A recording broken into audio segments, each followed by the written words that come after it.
शुभ संध्या बच्चों। आज की इस वीडियो में हम संस्कृत व्याकरण के समास करेंगे। समास किसे कहते हैं, इसके कितने भेद होते हैं। समास का शाब्दिक अर्थ है संक्षेप, मतलब छोटा करके लिखना। दो या दो से अधिक शब्दों के मिलने से जो नया और संक्षिप्त रूप बनता है उसे समास कहते हैं। सबसे पहले तो ये बता दूं आपको, जब हम दो शब्दों को आपस में जोड़ते हैं तो वो हमारा समास बनता है।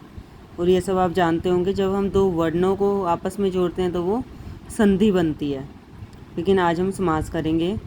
दो या दो से अधिक शब्दों को हम मिलाएंगे तो उससे नया जो शब्द बनता है ना, उसको छोटा करके लिखने को ही समास कहते हैं। समास के चार भेद होते हैं: अव्ययी भाव समास, तत्पुरुष समास, द्वंद्व समास और बहुव्रीहि समास। सबसे पहले हम अव्ययी भाव समास करेंगे। अव्ययी भाव समास आपको नाम से ही पता चल रहा है। ऐसे समास जिसमें प्रथम पद अव्यय हो उसे अव्ययी भाव समास कहते हैं। अव्यय कैसे, आप इसको उपसर्ग कह सकते हो कि शुरू में उपसर्ग हो, जैसे उपग्रामम, अनुरथम, प्रतिग्रहम, इस प्रकार से। उपग्रामम है इसका उदाहरण। सबसे पहला उपग्रामम ग्रामस्य समीपम। अब ये आपको याद करना है खुद से कि जहाँ उप आएगा उप के स्थान पर समीपम लग जाएगा। अनु है तो पश्चात आएगा। उपग्रामम का ग्रामस्य समीपम, अनुरथम रथस्य पश्चात, प्रतिगृहम गृहम गृहम प्रति। अब आपके पास जरूरी नहीं इनमें से ही, जैसे प्रतिगृहम की जगह आपके पास प्रतिदिनम भी आ सकता है तो दिनम दिनम प्रति आ जाएगा।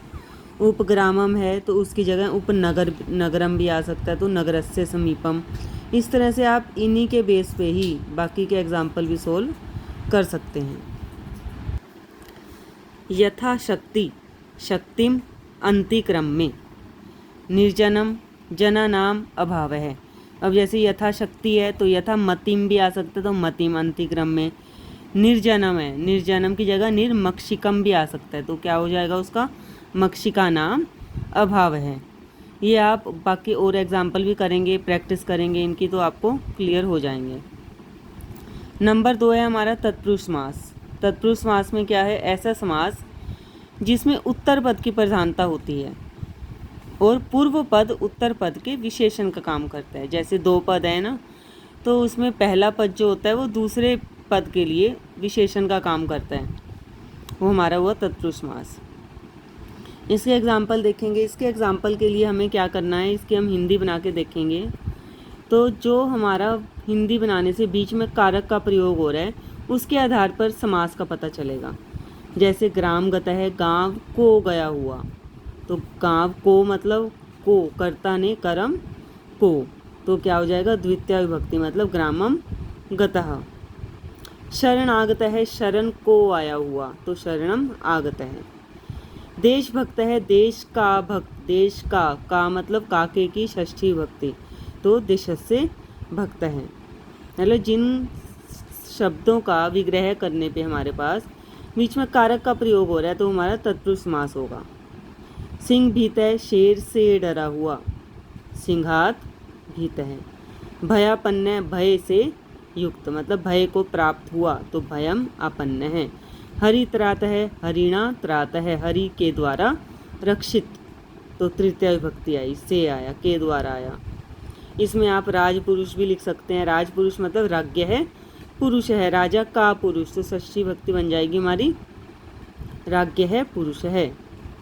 तो इस प्रकार तत्पुरुष समास हमारा हुआ जिसमें उत्तर पद की प्रधानता होती है और पूर्व पद जो है, पहले वाला पद दूसरे पद के विशेषण का काम करता है। और क्या बताया, नेक्स्ट है कि तत्पुरुष समास के दो भेद हैं, कर्मधारय समास और द्विगु समास। अब कर्मधारय समास में क्या बता रहे हैं, इस समास में एक पद विशेष्य होता है और दूसरा विशेषण होता है। मतलब एक की विशेषता बताई जा रही है और जिसकी विशेषता बताई जा रही है वो हमारा विशेष्य होता है। आप सभी को पता होगा विशेषण और विशेष्य क्या होता है। तो जिस समास में विशेषण और विशेष्य, उपमान और उपमेय का प्रयोग किया जाता है वो हमारा कर्मधारय समास होता है। अब इसके उदाहरण देखेंगे। इसके उदाहरण हैं पीताम्बरम, पीतम च तत् अम्बरम, पीला है जो कपड़ा, अब इसमें एग्जाम्पल जब हम करेंगे तो इसकी हिंदी बनाने पे, कर्मधारय समास में जो एग्जाम्पल हैं उनकी हिंदी बनाने पर एक तो जो का प्रयोग होगा, जैसे पीला है जो कपड़ा, महान पुरुष है महान च असौ पुरुष है, महान है जो पुरुष। और क्या बनेगा, के समान, या तो जो और के समान जहाँ प्रयोग होगा विग्रह करने पे वो हमारा कर्मधारय समास होगा।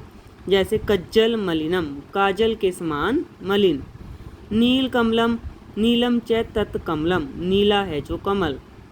मीन नयनम, मछली के समान नेत्र। मुख कमलम, कमल के समान मुख। मतलब इसमें तुलना की जा रही है और जो और के समान शब्दों का प्रयोग किया जा रहा है, तो वो हमारा होगा कर्मधारय समास। नेक्स्ट है द्विगु समास। द्विगु समास में हमारा पहला जो पद होता है वो संख्यावाची होता है।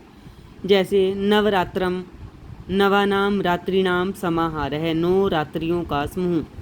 त्रिभुजम, तो इसमें याद करने का क्या तरीका है, जो गिनती का शब्द है उसके साथ नाम और अगले शब्द के साथ भी नाम लगा के समाहार है। पंचपात्रम, पंचानाम पात्रानाम समाहार है। पंचवटी, पंचानाम वटानाम समाहार है। इस प्रकार से हमारा होगा द्विगु समास। नेक्स्ट है बहुव्रीहि समास। नंबर 3 है बहुव्रीहि समास। इस समास में पूर्व और उत्तर पद की, मतलब ना पहला पद प्रधान होता है ना दूसरा पद प्रधान होता है, ये किसी और की तरफ ही इशारा करता है, तीसरे अन्य की तरफ। जैसे पीताम्बरम, पीतम अम्बरम यस्य से, पीले हैं जिसके कपड़े, वो किसके होते हैं, आपने सुना होगा भगवान श्री कृष्ण के लिए, विष्णु जी के लिए पीताम्बर पीले कपड़ों का प्रयोग होता है। तो ये हमारा ना मतलब धरती के किसी व्यक्ति विशेष के लिए प्रयोग ना होकर अन्य मतलब अलौकिक शक्ति के लिए प्रयोग किया जाता है। जैसे पीताम्बरम, पीतम अम्बरम यस्य से। अगर हम इसका विग्रह इस तरह से करेंगे, पीतम च तत् अम्बरम, पीला है जो कपड़ा, वो हमारा बन जाएगा कर्मधारय समास। अगर हमने लिखा पीतम अम्बरम यस्य से, तो भगवान विष्णु के लिए ये हमारा बन जाएगा बहुव्रीहि समास। अभी आपके विग्रह पे निर्भर करता है कि कौन सा समास है ये। नेक्स्ट है नीलम, नीलकंठम, नीलम कंठम यस्य से, नीला कंठ है जिसका, अगर नीलाकंठ ऐसे तो यानी आम व्यक्ति का है, किसके लिए होता है, भगवान शिव का, तो ये नीलकंठ हमारा बन गया बहुव्रीहि समास। दशानन, दश आननानि यस्य से, 10 मुंह है जिसके, 10 चेहरे हैं जिसके, तो किसके थे 10 सिर, वो रावण के थे, मतलब ये किसी अन्य की तरफ इशारा कर रहा है, तो ये हमारा बहुव्रीहि समास हुआ।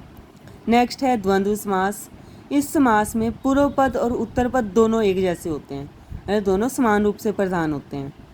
तो इनके पदों के बीच में जब हम विग्रह करते हैं तो च शब्द का प्रयोग किया जाता है, च मतलब और। जैसे उदाहरण है राम लक्ष्मणौ, राम और लक्ष्मण, राम है च लक्ष्मण है च, और जो शब्द दे रखे हैं उनके विसर्ग लगा के और च का प्रयोग कर दो। जैसे पितरऊ, रऊ, औ की मात्रा से पता चल रहा होगा इसमें 2 हैं, मतलब माता च पिता च। धर्म अर्थ काम मोक्षः, धर्मश्च अर्थश्च कामश्च और मोक्षश्च। अब आप इसमें देखेंगे आधा श लगा रखा है, आधा श विसर्ग के स्थान पर हम आधा श भी लगा सकते हैं। वसंत, ग्रीष्म, शिशिरा, वसंत है च, ग्रीष्म है च और शिशिर है च, या तो विसर्ग लगा दो या वसंतश्च आधा श लगा दो। बच्चों, मुझे पूरी उम्मीद है आप सबको अच्छे से समझ आया होगा। अगर आपको कोई इसमें परेशानी है, कुछ समझ नहीं आ रहा, तो मुझे कमेंट करके ज़रूर पूछें। धन्यवाद।